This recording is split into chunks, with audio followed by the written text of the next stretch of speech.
Sur les rives du Nil, la nouvelle n'a pas tardé à se répandre. Les Canadiens sont revenus. Ils offrent 65 piastres par jour et 1 heure pour déjeuner.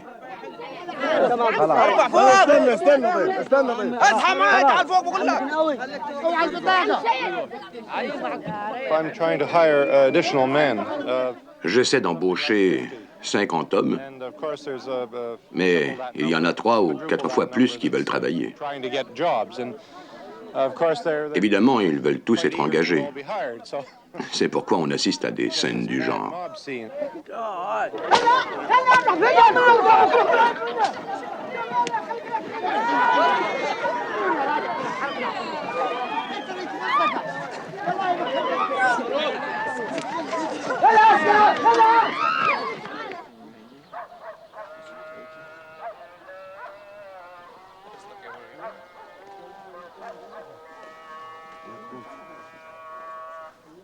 C'est l'été dans la vallée des rois. Une période de l'année où les gens intelligents restent à l'ombre et cela coule douce. Mais ce groupe de Canadiens est pour le moins surprenant. Pendant l'hiver, dans leur pays, ils sont aux prises avec le froid, la neige et la glace. Et l'été, ils viennent travailler en Égypte au moment où le soleil devient insupportable.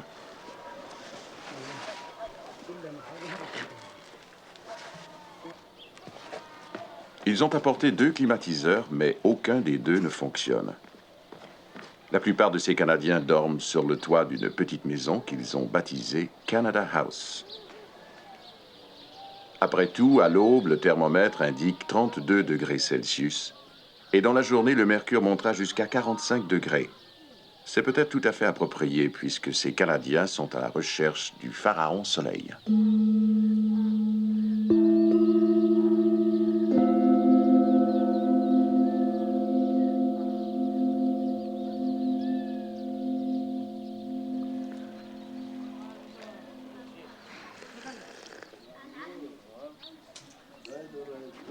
Ils font des fouilles pour retrouver le temple du pharaon Akhénaton, le pharaon que l'histoire a pratiquement oublié.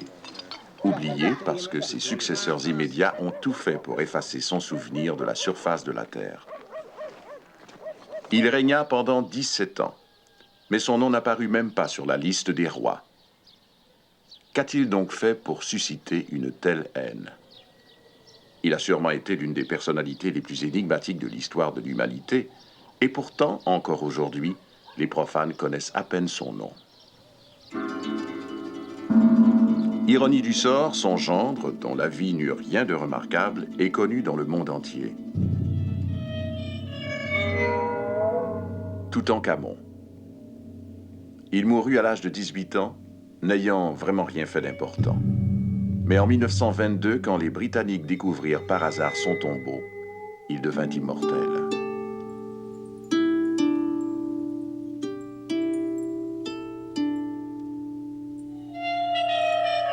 Parmi toute cette magnificence, certains meubles de sépulture semblaient destinés à accompagner dans l'éternité le prédécesseur de Toutankhamon, Akhénaton.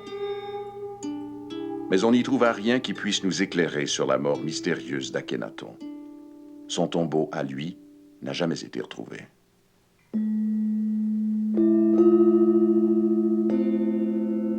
D'après un égyptologue éminent, avec la mort d'Akhénaton, on perdait un esprit comme le monde n'en avait jamais connu auparavant. Car Akhénaton, 100 ans avant Moïse et 1300 ans avant Jésus-Christ, fut le premier homme mentionné dans les écrits historiques à parler d'un seul Dieu tout-puissant.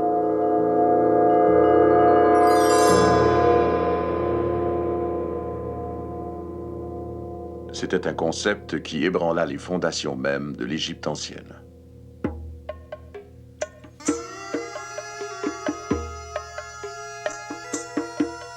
L'histoire des Égyptiens commença sur les plaines de Gizeh, juste au sud de la ville moderne du Caire.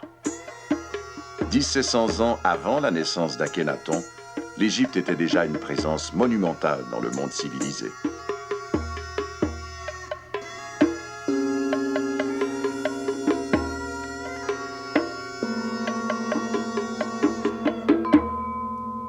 Le monde entier craint le temps, dit un vieux proverbe arabe. Mais le temps craint les pyramides.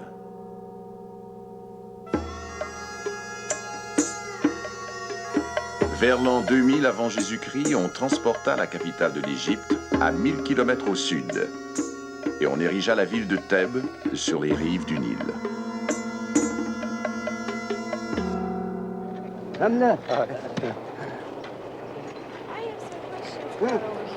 Oh, OK.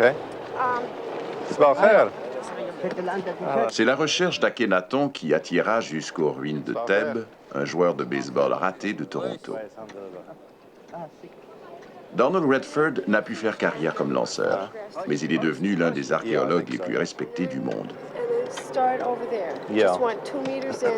I think the original section, 2 meters in and down. Il partage son temps entre le Royal Ontario Museum, l'Université de Toronto et les ruines de la civilisation d'Akhénaton.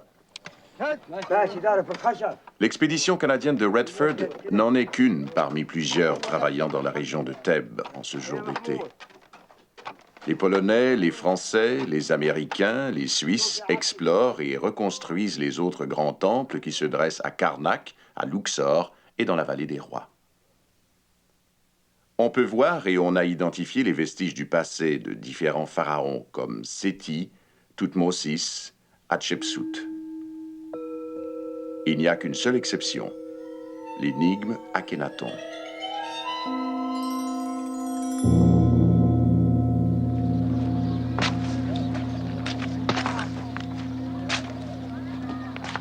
Pour retrouver la trace d'Akhénaton, Redford doit creuser à travers les siècles. Car non seulement le temple d'Akhénaton à Karnak avait été complètement détruit, mais aussi une malédiction planait sur la région. L'endroit engendrait la crainte. On l'évitait. Akhénaton était mort depuis 600 ans quand, pour la première fois, des hommes osèrent s'établir sur les ruines du pharaon perdu. The city must have spread out here around 700 BC. La ville devait s'étendre jusqu'ici vers l'an 700 avant Jésus-Christ. Avant cela, pendant peut-être 6 siècles en fait, pendant 600 ans, cette région-ci avait été un dépotoir de la ville. Sur 1 mètre de profondeur et parfois plus d'1 mètre, on a trouvé toutes sortes de choses qui ont tout simplement été jetées ici. C'est fascinant parce que les déchets des gens sont d'un grand intérêt. Dans les dépotoirs, on jette toutes sortes de choses de la vie de tous les jours. Ici, il y a de la poterie en quantité incroyable, des figurines, des moules, ce genre de choses-là.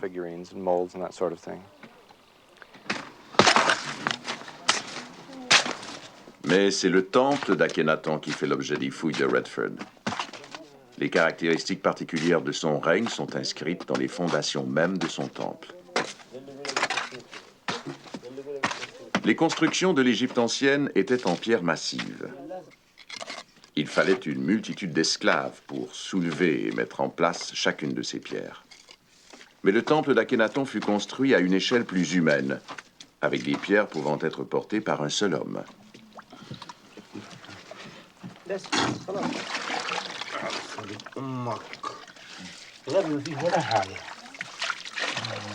Ces pierres s'appelaient des talatates, ce qui signifie littéralement « l'empan de 3 mains », et les premières furent déterrées il y a moins de 100 ans. Comme il arrive souvent en archéologie, la découverte des talatates s'est produite par accident lors d'une autre expédition. Au début des années 20, une équipe française était en train de restaurer un temple dédié à Amon-Rê, quand au cœur et à la base des pylônes et des piliers du temple commencèrent à émerger par milliers les pierres d'Akhénaton.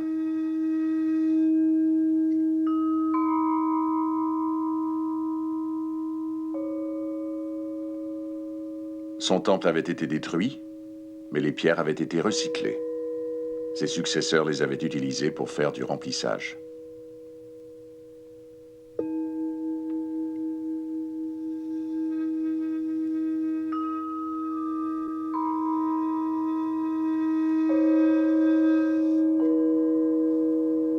En 1971, Donald Redford se joignit à une équipe américaine réunie au Caire. Ensemble, ils essaieraient d'assembler les pièces du plus grand puzzle de toute l'histoire. Chaque pierre fut photographiée séparément et à l'échelle exacte. Les combinaisons précises de couleurs que l'on trouvait sur chaque pierre furent méticuleusement notées. On découvrit que des milliers de ces pierres avaient déjà pris le chemin des musées et des collections privées d'Europe et d'Amérique.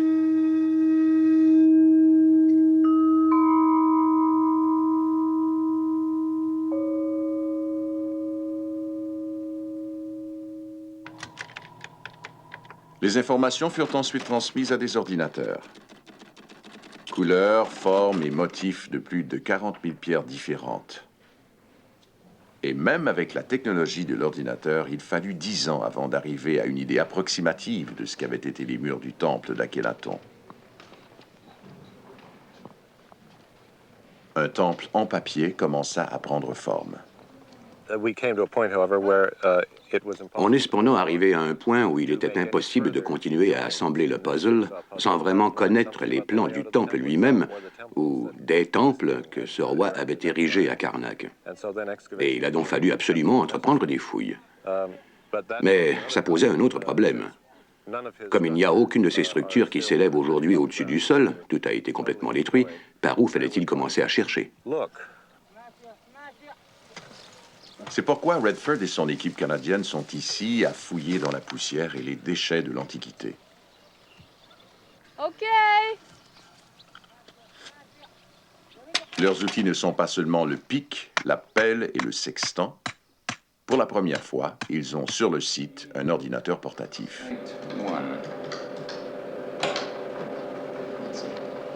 There it is.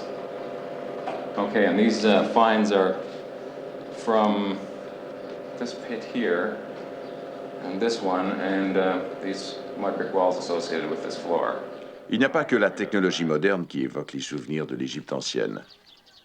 Parmi les ruines, sur les bords du Nil, on trouve aussi le visage familier d'une femme connue simplement sous le nom d'Umseti. How do you do? How are you? It's good to see you. Good to see you Good to too. see you. You remember Susan? Quand Umseti parle de l'Égypte ancienne, elle parle avec la voix de quelqu'un qui y a vécu. That's great. I don't know, it must have happened. And I had an accident when I was Je ne sais pas ce qui est arrivé. J'ai eu un accident quand j'avais 3 ans.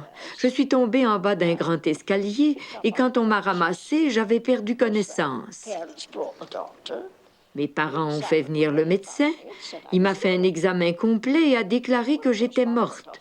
Évidemment, maman s'est affolée. J'étais fille And unique. so the doctor said he'd come back. Le médecin a dit qu'il reviendrait dans 1 heure avec le certificat de décès et une infirmière pour laver le corps. On m'a donc laissée allongée sur mon lit et tout le monde s'occupait de maman et téléphonait au reste de la famille. So when the doctor turned up, I went into my Quand le médecin est revenu, est entré dans ma chambre pour laver le corps, j'étais assise sur le lit en train de m'amuser, comme si rien ne s'était passé. But it was after that I started. C'est après cela que j'ai commencé à rêver du temple et à pleurer en disant « je veux retourner chez moi ». Évidemment, on me rassurait, on me disait que j'étais chez moi, mais j'étais sûre que je n'étais pas chez moi. Well, after that, anything I saw with pictures of Egypt in it. Ensuite, chaque fois que je voyais une photo de l'Égypte, j'étais fascinée. Et quand j'ai vu une photo de ce temple dans un magazine, je l'ai reconnu comme étant le temple dont j'avais si souvent rêvé. Mais j'étais bouleversée parce qu'il était cassé, comme je disais. Pourquoi était-il cassé? Et quand mon père disait que c'était un vieux temple et que je n'étais jamais allée là et qu'il était en ruine parce qu'il avait des milliers d'années, et je lui ai même demandé, mais où est le jardin? Et il m'a répondu, mais voyons donc, c'est dans le désert. Mais c'est Umseti qui avait raison. Il y avait des jardins à l'époque. Dans l'Antiquité, la vallée du Nil était une région luxuriante, où vivaient le crocodile et l'hippopotame. Et la civilisation de l'Égypte ancienne se développa peu à peu tout le long de la vallée du Nil.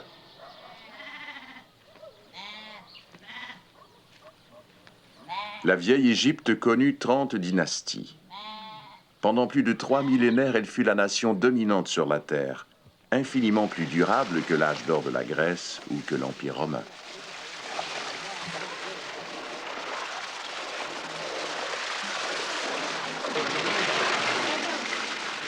Dans les champs fertiles qui s'étendaient très loin dans l'arrière-pays, quelques 7 millions de paysans travaillaient la terre. Les fruits de leur labeur leur échappaient en grande partie. L'hippopotame en prenait beaucoup. Les rats, les sauterelles et les percepteurs d'impôts en prenaient encore davantage. Plusieurs paysans étaient des esclaves, mais tous étaient d'une façon ou d'une autre au service du pharaon.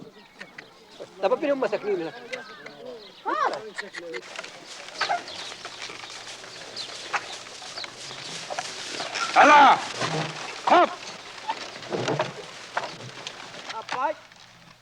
Les paysans avaient de belles terres, et ils étaient aussi très ingénieux. Ils lâchaient leurs pourceaux dans les champs pour qu'ils enfoncent les graines dans le sol, et ils dressaient leurs singes pour cueillir des fruits.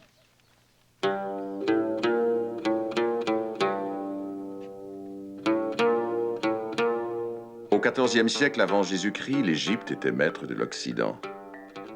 Thèbes, sa capitale, était une métropole aussi impressionnante que n'importe quelle autre dans l'histoire de l'humanité. L'Empire atteignit son apogée sous le règne du père d'Akhénaton.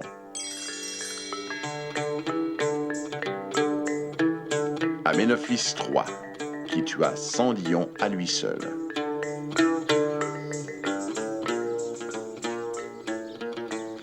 À la mort d'Aménophis III, on croyait que la vie allait continuer comme avant. C'était mal connaître le nouveau roi, Akhénaton. Son règne étrange, un mélange de splendeur et de chaos, dura 17 ans et tomba ensuite dans l'oubli. Ce n'est que dans les années 1850 que l'homme moderne déterra la première preuve de l'existence d'un pharaon dont même l'apparence physique était étrange et unique. Akhenaton was a very ugly man.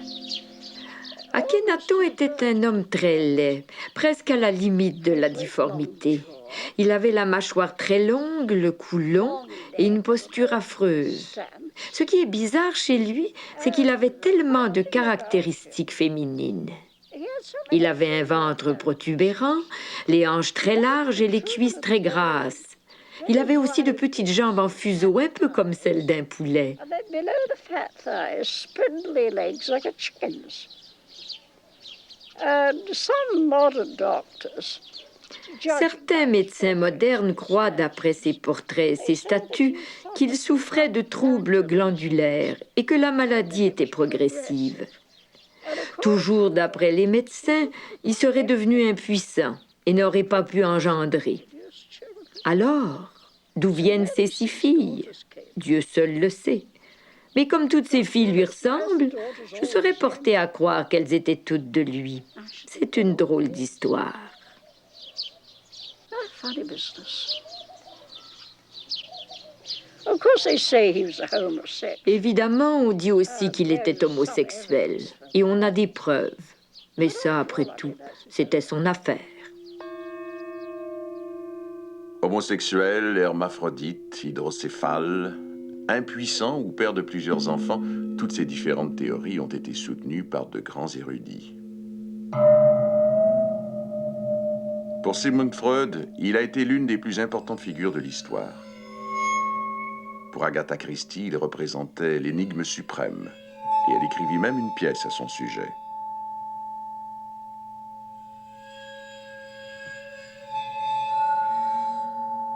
Si le nom d'Akhénaton est parvenu jusqu'à notre époque dans un nuage de controverses, celui de sa femme, par contre, nous est toujours apparu dans toute sa gloire.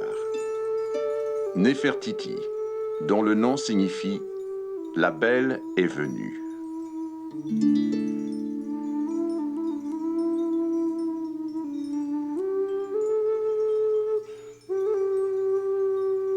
Il ne fait aucun doute qu'Akhénaton adorait sa reine. Il l'appelait la maîtresse de son bonheur.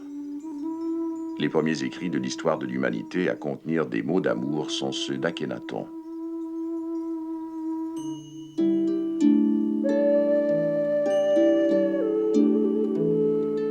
Avant et après Akhénaton, les pharaons furent une lignée de géants, les colosses du Nil.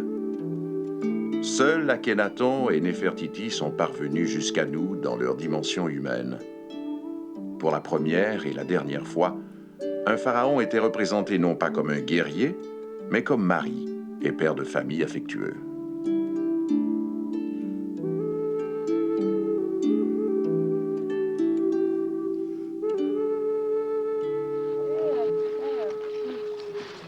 We're here on what ought to be the west side of the temple of Akhenaten, or at least in that area. C'est ici que devait se trouver le côté ouest du temple d'Akhenaton, ou du moins dans ce coin-ci. On a retrouvé des vestiges du mur à environ 30 mètres au sud d'ici, de l'autre côté de ce gros tas de débris. Mais je n'ai pas l'intention de déplacer le tas immédiatement. On a fait ces 2 carrés-là pour essayer de délimiter la ligne du mur ouest, simplement pour voir s'il se rend jusqu'ici. Mais je n'ai pas l'intention de défaire ces grandes constructions de pierre qui sont presque à la surface. Il faudrait évidemment les soulever si on voulait creuser en dessous. Mais je vais essayer de les contourner. On a pas mal d'espace libre là, on va donc creuser dans un espace limité.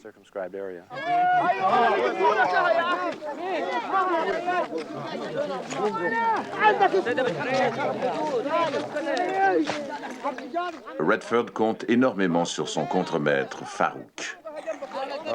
Farouk vient du village de Kouft, à environ 4 km d'ici. Depuis plusieurs générations, c'est devenu une tradition chez les Kouftis de fournir les meilleurs travailleurs pour effectuer les fouilles. La collaboration entre Redford et Farouk doit être très étroite. La langue arabe moderne est aussi familière à Redford que les hiéroglyphes les plus anciens.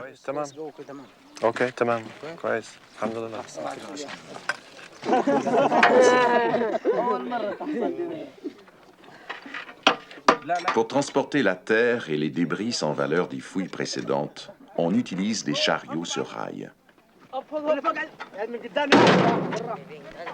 D'une fouille à l'autre, les pièces de la vie d'Akhenaton commencent à s'assembler peu à peu. Son père lui a laissé un trésor bien fourni, une bureaucratie bien organisée, une armée forte. Lui-même, il ne semble pas avoir été un administrateur, c'était plutôt un poète. L'héritage que nous laissa Akhenaton est bien différent de celui qu'il reçut de son père. On a trouvé, inscrit dans le tombeau de l'un de ses courtisans, un poème épique. L'hymne d'Akhenaton à son dieu soleil. Akhenaton peut enfin nous parler, et sa voix retentit à travers les siècles. Tu te lèves à l'aube, à l'horizon.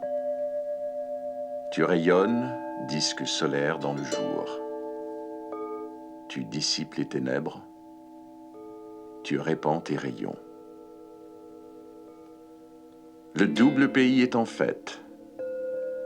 Les hommes s'éveillent. Ils se tiennent debout sur leurs pieds. C'est toi qui fais qu'ils se lèvent. Leur corps devenu pur, ils s'habillent. Leurs bras font des gestes d'adoration à ton lever. L'univers entier se met à l'œuvre.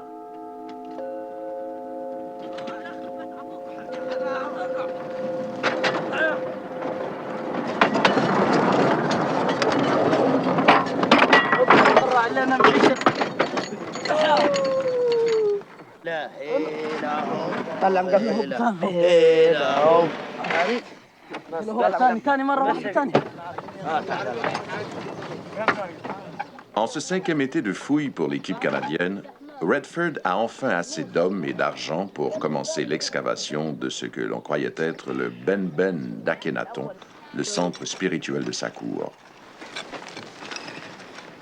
Qu'espérez-vous vraiment trouver ici?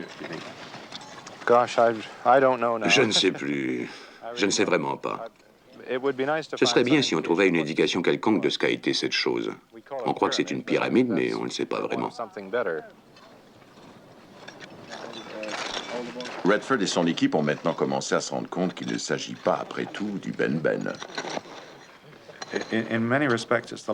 Sous bien des rapports, c'est le coup de chance qui compte en archéologie. On a beau avoir des appareils aussi perfectionnés que le magnétomètre, faire des études de résistivité, ça vous donne une idée de ce qui se trouve sous le sol à un point en particulier, mais ça n'est jamais absolument certain. And this was the face that seemed to be the best preserved. Yeah. Plus je regarde ça, plus ça ressemble à une pyramide. Une des pyramides en briques séchées de la dernière période. C'est comme ça qu'ils les construisaient. Mais ce serait très étrange qu'ils en aient construit une ici.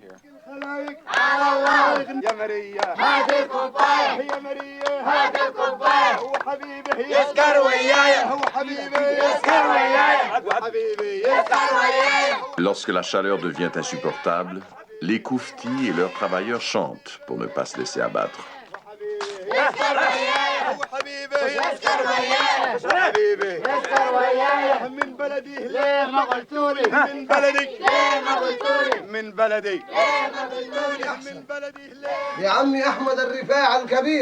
Une créature occupe le premier plan aussi bien dans la mythologie que dans la réalité des Égyptiens.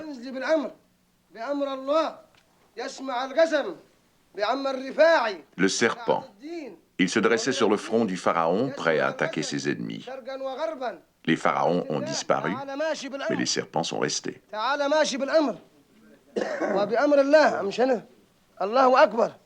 Les charmeurs de serpents viennent encore conjurer le mauvais sort de chaque nouvel établissement d'étrangers.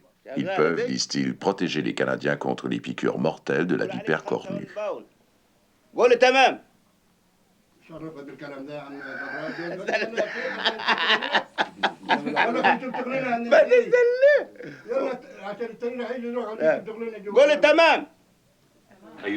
Avez-vous peur des serpents? Non, pas vraiment. D'une certaine façon, peut-être. Les scorpions ne me dérangent pas. Je ne peux pas sentir les mille pattes. لا لا لا لا لا لا لا لا ما تخافش مدير انت ما تخافش انا عارف انا عارف يدك ما تخافش ايوه لا لا ما تخافش تعال خذ لا لا لا ما تخافش خذ ما تخافش خذ لا لا لا تمام ما تخافش تمام تمام هدي ما تخافش تمام تمام Je crois que c'est suffisant. La prochaine tâche est simple. Il s'agit de le soulever de là en essayant de ne rien casser. Mais je sais que ça va tomber en mille morceaux.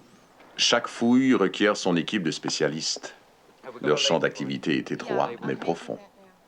Peter French est une des grandes autorités en matière de poterie. Il connaît bien les cuisines de l'humanité.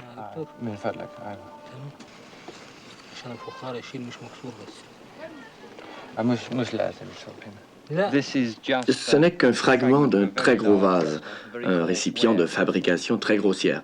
Il n'est pas très beau, ni particulièrement intéressant, sauf qu'il nous indique qu'à une certaine époque, les gens qui ont habité cette région s'en servaient probablement pour conserver ou préparer la nourriture.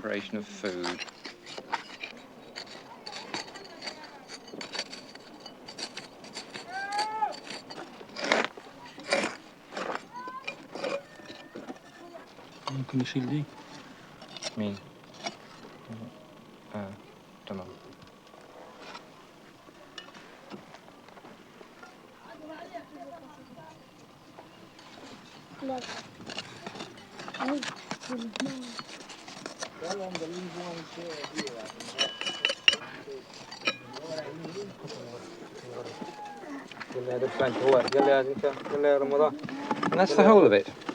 Voilà, c'est tout.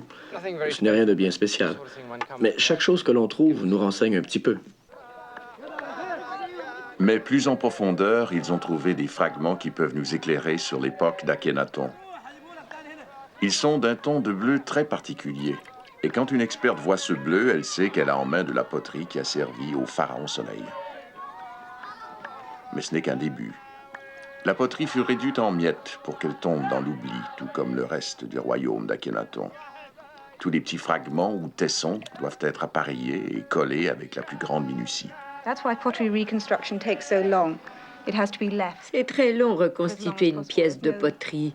C'est absolument impossible de coller ensemble plus de 4 ou 5 tessons par jour sans détruire la courbe du vase. Do that gluing, and then we'll see about putting perhaps one more shade on over there.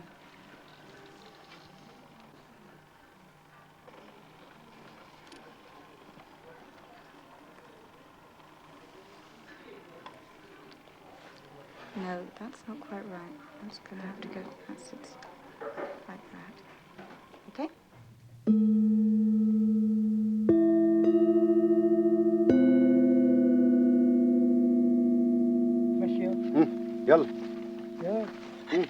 La poterie est l'indice par excellence, la clé principale pour déterminer une époque. À partir de fragments minuscules, on peut souvent établir des dates précises.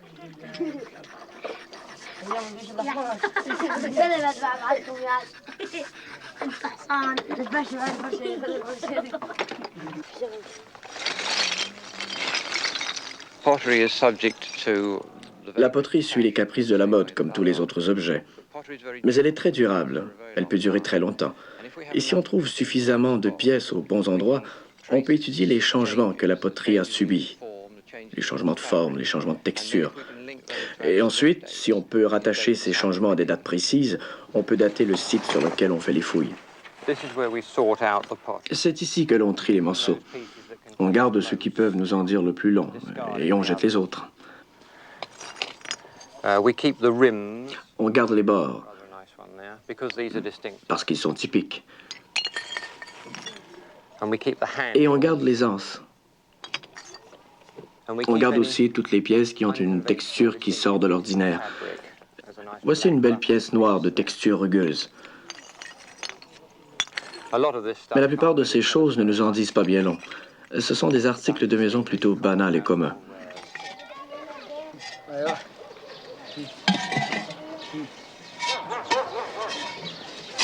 On peut au moins dire une chose à propos de ces articles anciens, c'est qu'ils étaient parfaitement conçus. Aujourd'hui, on en fabrique encore des semblables dans un village voisin.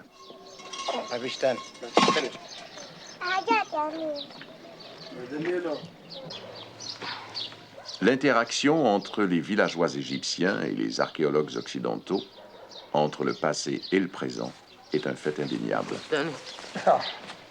Redford et son équipe doivent manger.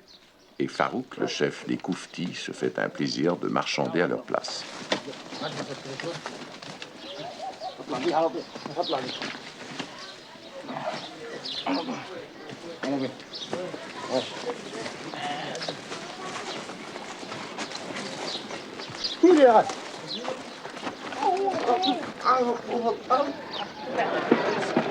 Ahmed, le chef cuisinier de l'équipe canadienne, a commencé sa journée de travail à 4h30 du matin.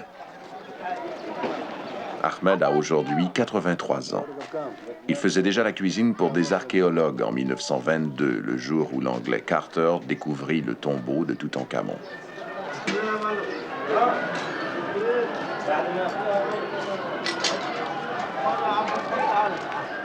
Grâce à ses contacts familiaux, Ahmed peut très facilement marchander. Il a 81 petits-enfants et les commerçants du village sont presque tous parents d'une façon ou d'une autre.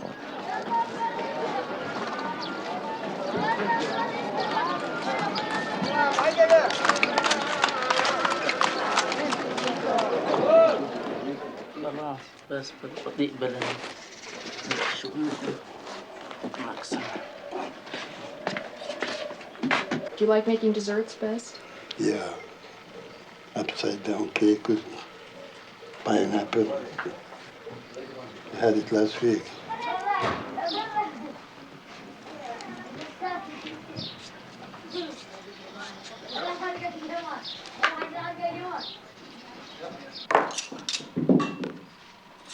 À toutes fins utiles, les fouilles s'arrêtent à midi.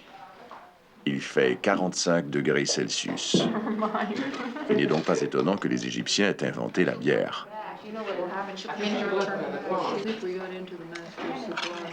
know what the boys do on that, your dump during break and breakfast time? They take turns leaping off it. Oh, I know. Going as far as they can. Yes, isn't that wonderful? They take a running leap and just stick their arms out. It looks like wonderful fun. Oh, it is, yeah. I haven't tried. It's escaping Helmy, isn't it? But there were 5 minutes to go today, and I caught one of them doing it. Oh. Yes. He laid his basket aside and looked around surreptitiously. Kids are kids, no matter where you find them. That's right. Des vagues successives d'archéologues ont pillé l'Égypte de son héritage. Les trésors des pharaons ont enrichi les musées, de Berlin à San Francisco. Aujourd'hui, seuls quelques vestiges du passé peuvent être sortis du pays. Les expéditions modernes comptent parmi leurs membres des photographes et des peintres. Ce sont des photographies et des reproductions précises qui seront ramenées à Toronto. Painted material for you. Okay, that's fine. At your leisure, you can, whenever you get a moment. Done a similar one to that already. Yeah. Have you? I've done it. You see that one? I haven't done that. No, that's pretty. Yeah. the same sort of thing. This is something like it. What would you say about that? Nothing. Nothing. I was going to hazard a guess, but I won't.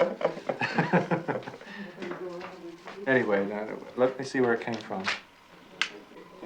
Oh, all right. But this is Could be. peculiar. It wouldn't amaze me if that was medieval rather than ancient. But Oh. Wonder where that came from. Well, that I don't know. no, well, we'll see if we get any more. Yeah. Parmi les collaborateurs de Redford, le Bostonnais David Rees, un expert en ossements. Cet été, il a déjà participé à d'autres fouilles en Turquie et en Crète. Lorsque tous les autres ont fini leur travail, il repasse tout au crible. La découverte d'un échantillonnage aussi complet peut nous indiquer quels étaient leurs patterns de troc. On a trouvé beaucoup d'ossements de perches du Nil. Ce qui est compréhensible, ça faisait partie de leur alimentation. Mais on a aussi trouvé des choses qui proviennent de la mer Rouge, des porcelaines, je crois, et même des arêtes qui indiquent la présence ici de certaines espèces de poissons de la Méditerranée. Ça, c'est étrange, que ces espèces soient venues aussi loin, à 1000 km en amont du Nil. Mais c'est justement le genre de choses que l'on cherche.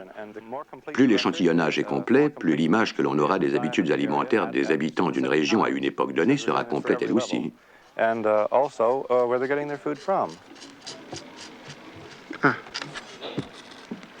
Ça, c'est un rayon osseux de nageoire. Il s'agit probablement d'un simple poisson-chat ou d'une perche du Nil. Le plus étrange, c'est qu'à l'est de Karnak, on a trouvé surtout des ossements de bêtes à cornes. À l'origine, on ne s'attendait pas du tout à ça, puisque les bêtes à cornes ont besoin de grands pâturages. Aujourd'hui, il ne reste certainement pas beaucoup de pâturages, et on trouve surtout des moutons et des chèvres. À recueillir et à passer au crible tous les tessons et les fragments de l'histoire, les archéologues ont fini au bout d'un siècle par rassembler suffisamment de preuves pour affirmer qu'Akhénaton occupa une place unique parmi les pharaons de l'Égypte. Akhénaton est né dans l'ère du Bélier.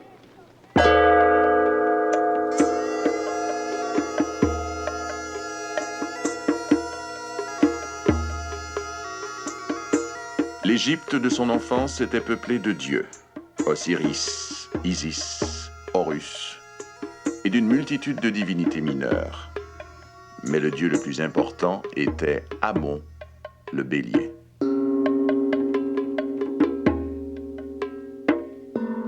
Les prêtres voués au service d'Amon s'étaient enrichis et corrompus. Les tribus affluaient des provinces éloignées. Les tables craquaient sous le poids de l'or. Des harems de concubines étaient livrés au temple. L'appétit des prêtres d'Amon était insatiable.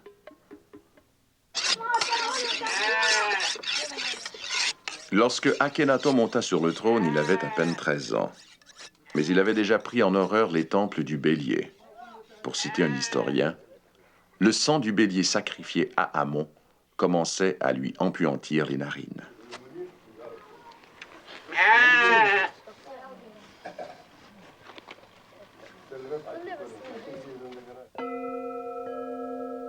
Bien qu'encore adolescent, il était maintenant pharaon. Et sa parole était loi. Il proclama que le culte d'Amon était une vulgaire idolâtrie. Il n'y avait qu'un seul Dieu.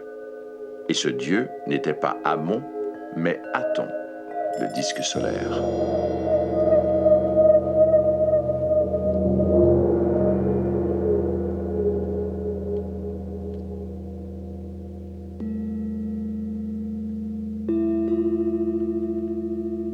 Lorsqu'il annonça sa nouvelle religion, sa mère, la reine douairière Tii, était à ses côtés.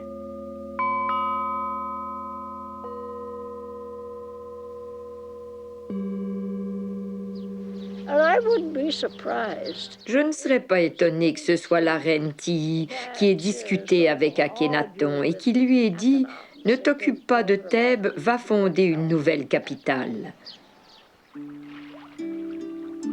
Akhénaton décida donc de quitter Thèbes, la vieille capitale corrompue. Il était accompagné de Néfertiti, sa femme enceinte, et de toute sa cour.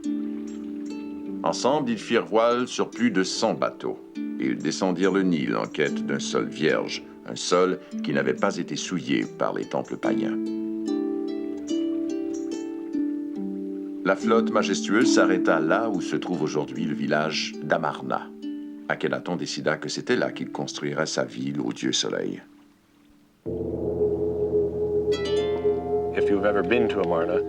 Si vous êtes déjà allé à Amarna, vous pouvez comprendre ce que le soleil vous fait là-bas. C'est sans doute la raison pour laquelle Akhenaton a choisi ce site. Il n'y a absolument pas d'ombre, et avec des temples à ciel ouvert, le soleil est partout. Le soleil peut facilement vous assommer. L'été, c'est atroce.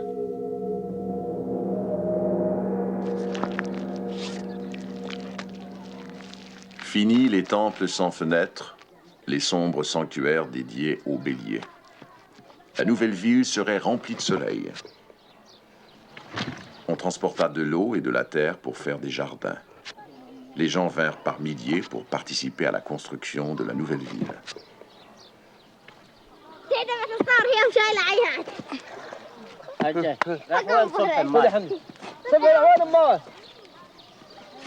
Les soldats des légions égyptiennes vinrent se joindre à tous ces gens qui recherchaient la paix. Akhenaton ne ferait aucune guerre. On trouverait ici une religion nouvelle, basée sur un Dieu universel. Tous les hommes pourraient vivre en paix sous le soleil.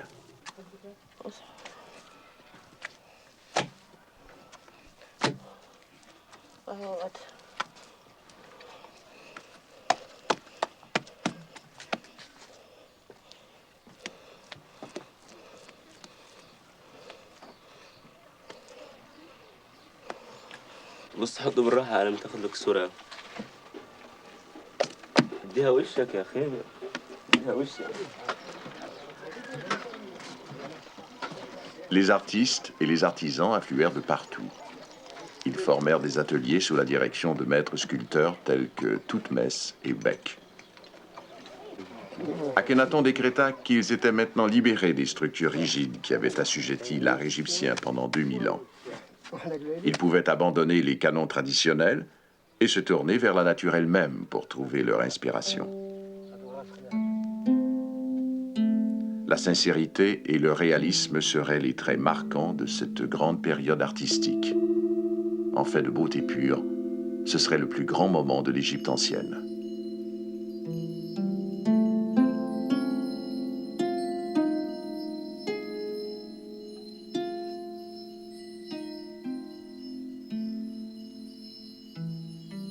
Il n'y avait plus de faits d'armes à glorifier.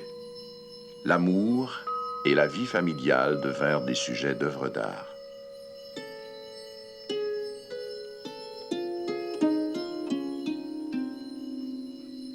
Le roi serait dépeint dans toute sa difformité, tout comme Néfertiti et ses filles seraient représentées dans toute leur beauté.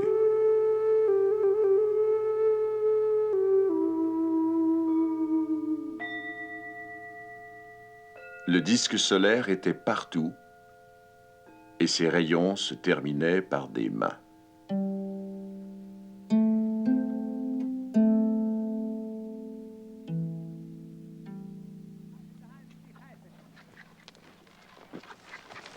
3000 ans après la mort d'Akhénaton, la charrue d'un paysan égyptien déterra par hasard un étonnant document historique. Ensevelie et gravée sur des tables d'argile se trouvait la correspondance diplomatique complète de la cour d'Akhénaton. Ces tables d'argile contenaient les ferments de la destruction d'Akhénaton. Une de ces lettres est une lettre du roi d'Assyrie, Ashur-uballat, au roi d'Égypte, Akhénaton. Il se plaint de ce que ses messagers aient eu à attendre sous un soleil de plomb. Il dit qu'en Égypte, si l'on reste longtemps au soleil, on peut en mourir. Il ajoute qu'il sait que le roi lui-même, Akhénaton, aime se tenir sous le soleil et que si le roi veut mourir, c'est son affaire, mais il ne veut pas qu'on fasse attendre ses messagers au soleil et qu'ils en meurent. Je crois que c'est une allusion voilée au parti pris fanatique d'Akhénaton de laisser le soleil dominer sa vie et à la façon dont il obligeait sa cour à en faire autant.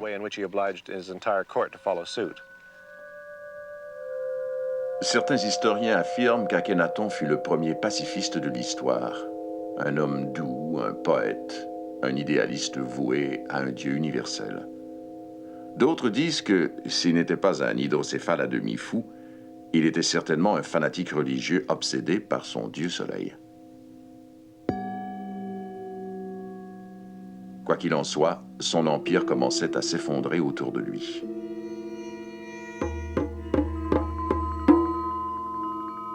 De ces vastes provinces lui provenaient les cris de détresse de ses lieutenants. Les chars des Hittites et les armées assyriennes étaient en train de lui arracher son empire.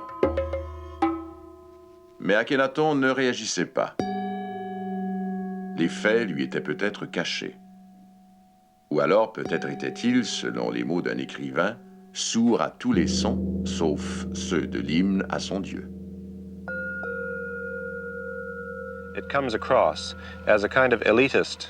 Sa religion semblait être élitiste. Le roi, la reine et la famille royale étaient au centre, et tous les autres s'inclinaient très bas, rampaient pratiquement devant eux.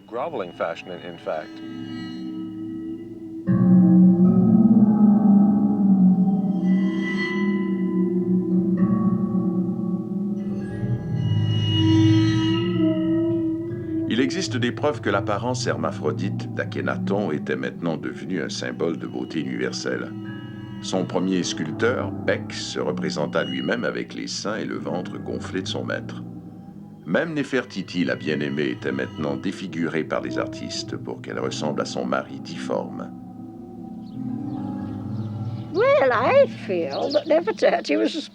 Je crois que Néfertiti était aussi folle que son mari. Elle voyait bien comment il était, comment il ruinait le pays. Et il ne lui a rien donné d'autre qu'une bande de petites idiotes. Elle aurait dû mettre quelque chose dans sa bière et s'enfuir avec Horemheb. Horemheb, le grand écuyer du roi, était sans travail comme tous les autres soldats de l'armée d'Akhénaton. Il commençait à être déçu du pharaon soleil. Il semble même que la fidèle Néfertiti ait fini par se lasser de cette liaison amoureuse entre son mari et le soleil.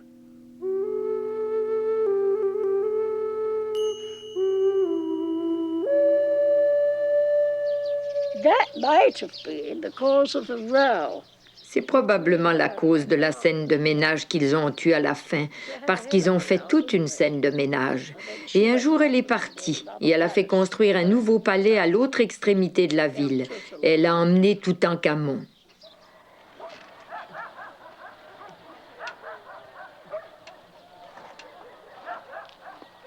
Sur le toit de la Canada House, tout près du site où était le temple d'Akhénaton, un homme d'affaires à la retraite est venu du Wisconsin se joindre à la recherche du pharaon oublié. Avec 20 autres Américains, il fait partie d'un groupe appelé les Earth Watchers. Ils paient pour avoir le privilège d'observer les fouilles, ils donnent un coup de main à l'occasion, et ils apprennent ce qu'ils peuvent. But the north wall is the one area where a statue is likely to come up. That's where the goodies may be. What's going to be over there? Well, you and Karen. Terrific. I'll do it. Listen, all these sites are very important. L'argent qu'ils donnent à Redford l'aide à couvrir ses dépenses. S'ils n'apprennent rien d'autre, les Earth Watchers apprennent au moins que l'archéologue n'a pas tous les jours le plaisir de découvrir un tombeau. Certains membres des Earth Watchers mettent peu de temps à être déçus. Qu'est-ce que vous avez appris? On a appris qu'ils creusent des trous, que leurs fouilles sont méticuleuses et très complètes. Probablement plus que ce à quoi je m'attendais. Mais je me demande si tout cela en vaut la peine. Tout cet argent dépensé pour les découvertes qu'ils font et les connaissances qu'ils acquièrent. C'est-à-dire? Je me demande si tous ces efforts produisent assez de résultats et entraînent assez de connaissances. Quand on pense aux autres problèmes que connaît l'Égypte, est-ce qu'il ne faudrait pas mieux dépenser cet argent-là d'une autre façon?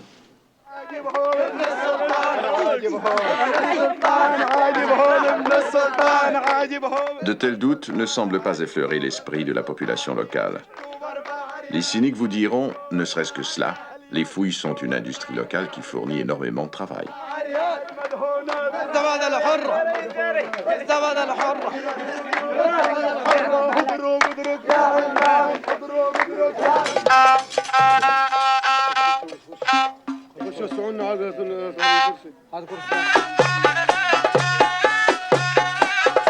L'Égyptien moderne n'est qu'un descendant éloigné des anciens. Dans ses veines coule le sang de plusieurs envahisseurs. Les Grecs d'Alexandre, les Romains de César, les Arabes de Mohammed, les Français de Napoléon, les Britanniques de la reine Victoria. Mais il n'en reste pas moins des liens qui méritent d'être célébrés. Certaines danses anciennes, transmises de génération en génération, sont peut-être restées inchangées depuis l'époque d'Akhenaton.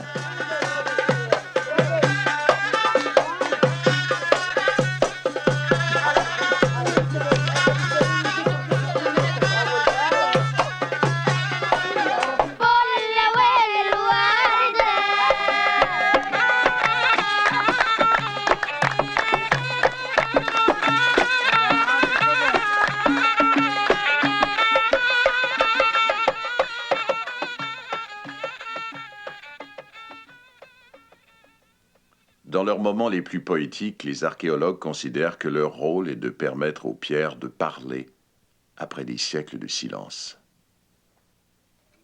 Mais certaines pierres sont perdues à jamais. Aucun document n'existe pour nous éclairer sur la mort d'Akhenaton ou de Néfertiti. Ils ont disparu de l'histoire. Certaines théories veulent qu'ils aient été assassinés, mais leurs corps n'ont jamais été retrouvés.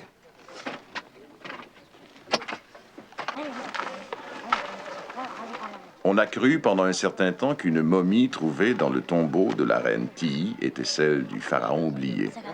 Le cerveau semblait être celui d'un hydrocéphale. Mais une étude approfondie des os écarta la possibilité qu'il puisse s'agir de notre homme.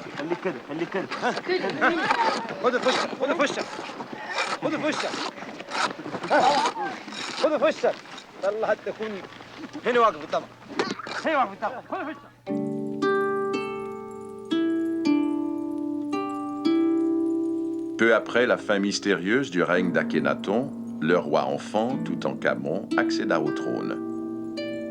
Il fut ramené dans la vieille capitale de Thèbes, et les prêtres d'Amon reprirent possession des pouvoirs qu'ils avaient perdus.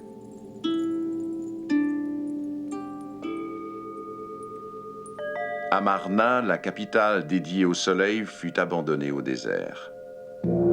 Les concepts révolutionnaires d'Akhenaton à propos de Dieu et de la beauté ne furent qu'une simple interruption dans la longue histoire de l'Égypte.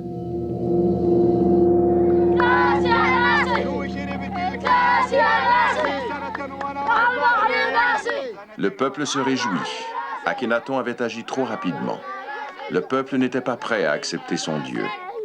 Ils embrassèrent de nouveau la foi au bélier d'Amon et retournèrent avec joie à leur vieux panthéon aux divinités multiples.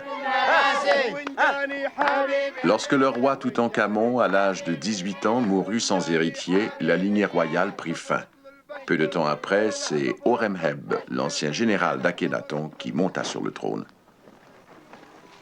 C'est également Horemheb qui réduisit le temple original d'Akhenaton en un tas de pierres. Dans la frénésie de tout effacer, les visages de Néfertiti et d'Akhenaton furent démolis à coups de pioche. Les morceaux cassés furent jetés dans les piliers des nouveaux temples pour être cachés à jamais de la vue de l'homme.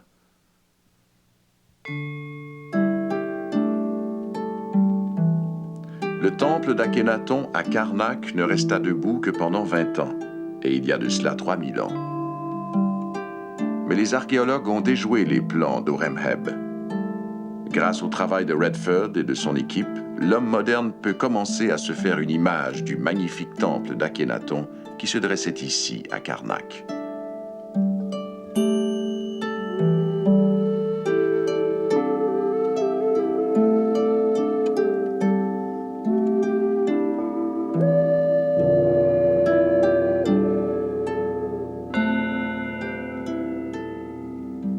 Il est cependant peu probable que l'image complète ne soit connue du vivant de Redford. L'excavation prend beaucoup de temps, ça va très lentement. Je ne m'attends pas à ce que l'on puisse finir. C'est peut-être bien qu'on ne finisse pas nous-mêmes et qu'on en laisse une grande partie aux générations futures.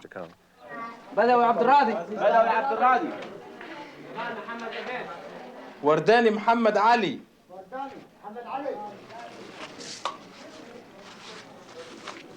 سالم محمود أحمد محمود احمد تعال ايوه عندكم وش الثاني 40 70 90 يلا صلاح 7000 جنيه يا فندم رجب يوسف حامد